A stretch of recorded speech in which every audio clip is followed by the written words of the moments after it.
In the 17th century, several European powers entered India. One such power was England, which went on to rule the subcontinent till 1947 and was also instrumental in the decline of the earliest European power in India, that is the Portuguese, amongst others. In this segment, we'll take a look at how the Portuguese decline occurred and how it paved the way for other European powers to establish themselves in India.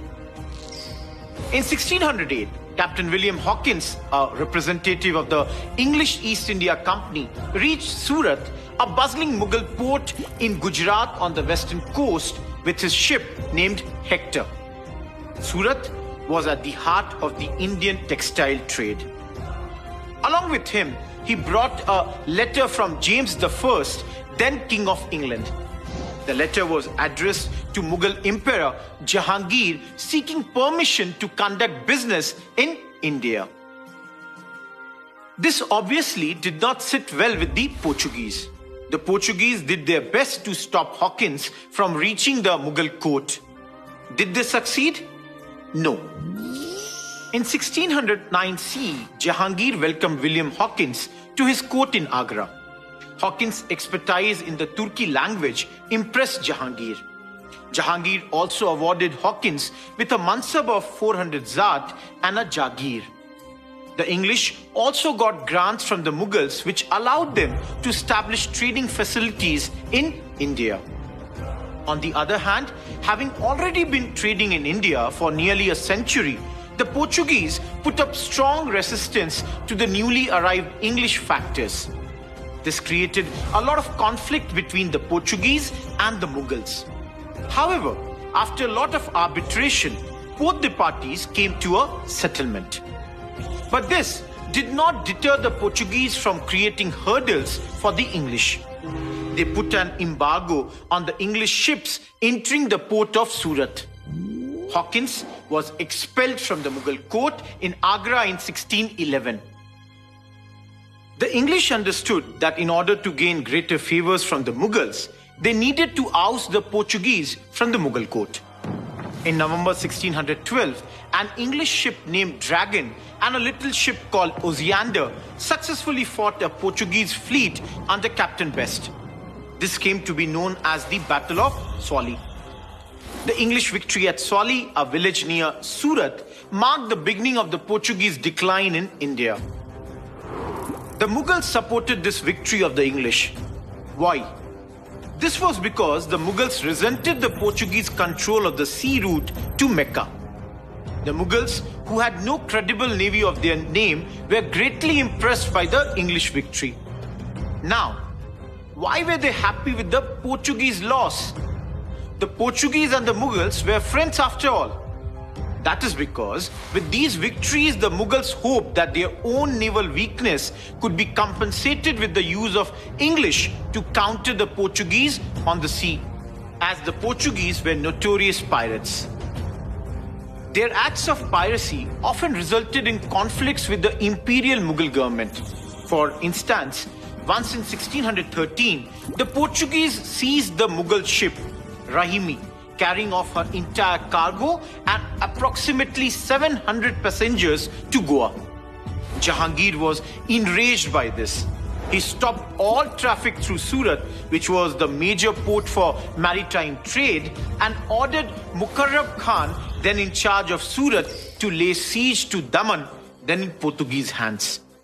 Furthermore, he ordered the closure of the Jesuit church in Agra and suspended all allowances to the Portuguese priests in Mughal India. But it was only during the reign of Shah Jahan that the Portuguese lost all advantages to the Mughal court. So, what was the incident which led to a permanent ban on the Portuguese in the Mughal court? To understand this, we have to go back a little in history and to Bengal. In 1536 CE, the Portuguese received the right to collect customs from the Bengal ruler Mahmud Shah. This allowed the Portuguese to settle down on a riverbank near Satgaon and Chittagong in Bengal to carry on the trade. In 1579 CE, Emperor Akbar issued an imperial farman. This farman or order allowed the Portuguese to consolidate their position in Bengal by allowing them to build a settlement in Hooghly. Gradually, Portuguese trade migrated from Satgaon to the new port of Hooghly. Here, they owned a monopoly on the manufacture of salt, built custom houses, and enforced strict taxation on tobacco, which had become an important item of trade since the beginning of the 17th century. The problem with the Mughals began when the Portuguese forayed into the slave trade. The Portuguese were cruel slave traders and sustained the trade by purchasing or abducting Hindu and Muslim children. These kids were later brought up as Christians. In the course of their trade, they captured 2 slave girls of Mumtaz Mahal, the wife of Shah Jahan. This angered the Mughals and thus began the siege of Hooghly. The then Mughal Emperor Shah Jahan ordered the Bengal governor Qasim Khan to take action against the Portuguese. The siege of Hooghly began on 24th June 1632 and continued for 3 months. In the immediate aftermath, some Portuguese were able to flee to a nearby island, but the Mughals took approximately 400 prisoners to Agra. The prisoners were made the offer to convert to Islam or accept slavery. With this, the persecution of Christians also continued for some time until it eventually died down.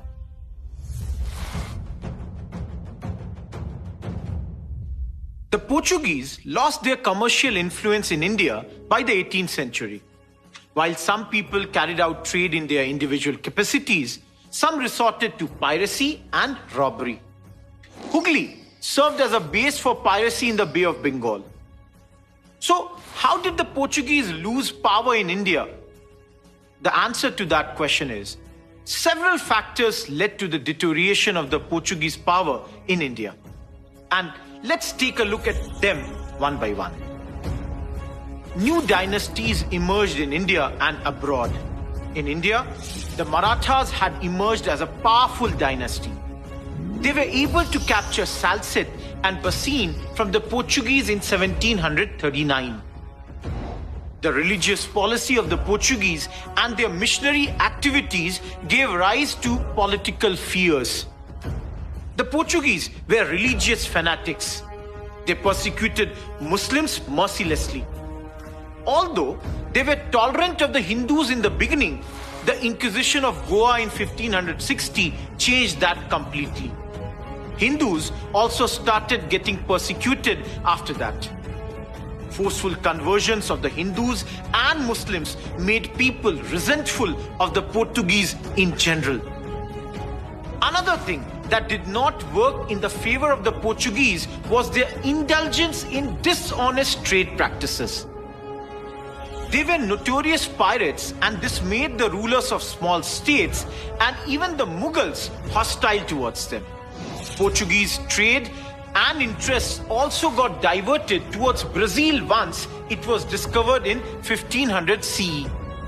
Moreover, the union of Spain and Portugal in 1580 brought Portugal, an otherwise small kingdom, in conflict with England and Holland. In 1588, Spain's naval prowess took a hit when its armada lost the battle with the English.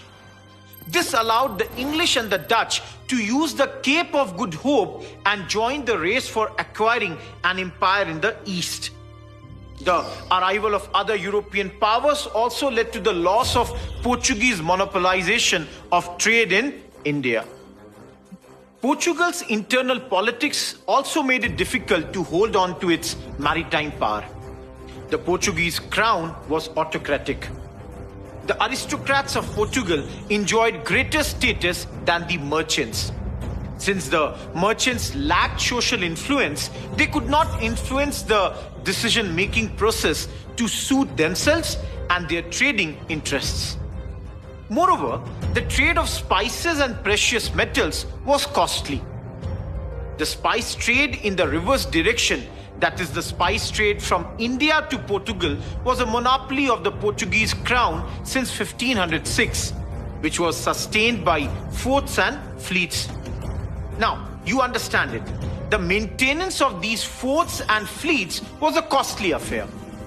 The crown, unable to maintain its monopoly of the pepper trade, got into agreements with private trading centers. These contracts lasted till 1598. During this time, the Dutch and the British also started challenging the Portuguese spice trade, which made it uneconomical for private pepper contractors to uphold the monopoly. The Portuguese tried to rectify this by founding the Portuguese East India Company in 1628. But even this proved to be an unsuccessful endeavor and led to the company's dissolution in 1633. It was thus impossible for the Portuguese to form a territorial empire. Lastly, the Portuguese population in India was also insignificant. They lacked the manpower and political will to form an empire in the country. So all these reasons collectively led to the decline of the Portuguese power in India. And in the end, the Portuguese rule got limited only to certain places in India. And these were Daman, Diu, Dadar and Nagar Haveli, and Goa. Other Portuguese strongholds were either occupied by the Dutch or the British. The Portuguese were the last of the Europeans to leave India. While the rest of India gained independence in 1947 when the British left, Daman, Diu and Goa were still under the Portuguese rule. They became a part of the Indian Union only in 1961. What was the significance of the Portuguese rule in India? How did it affect the Indians? Well, the arrival of the Portuguese marked the beginning of the European era in India. It also marked the emergence of a strong navy. Previously, only the Cholas among a few others had been a naval power. But now, it was for the first time that a foreign power, the Portuguese, had come to India, taking the sea route, while all other powers who had come to India had come by the land, including the Mughals. The Portuguese were masters of the sea. A major reason for this was their ships. The Portuguese ships were very advanced. They were armed with cannons, designed to ride out the Atlantic, a tough ocean, in contrast with the Indian ships, which were designed to sail on shallow oceans before regular monsoons. The heavily armed ships helped them to gain a monopoly over trade using threat and to a greater extent by means of actual use of force. They also used castled prow and stern to repel or launch boarding parties. Shipbuilding workshops using Western technologies also came up at Kochi under Portuguese supervision. All this allowed them to rule the Indian Ocean trading system. Even on land, for instance, in the Malabar region during the 16th century, they showcased military innovations with the use of body armor, units of men wielding matchlocks, and guns. The Portuguese also made the drilling practices compulsory for groups of infantry. This was based on the Spanish model and was adopted by the French, English, Marathas, Sikhs, and also by the armies of the sepoys. The Portuguese were also good at their organizational skills. They built royal arsenals and dockyards. They also maintained a regular system of pilots and mapped as well as set state forces against the private merchant shipping. The Mughals and the Marathas were inspired by the Portuguese organizational skills.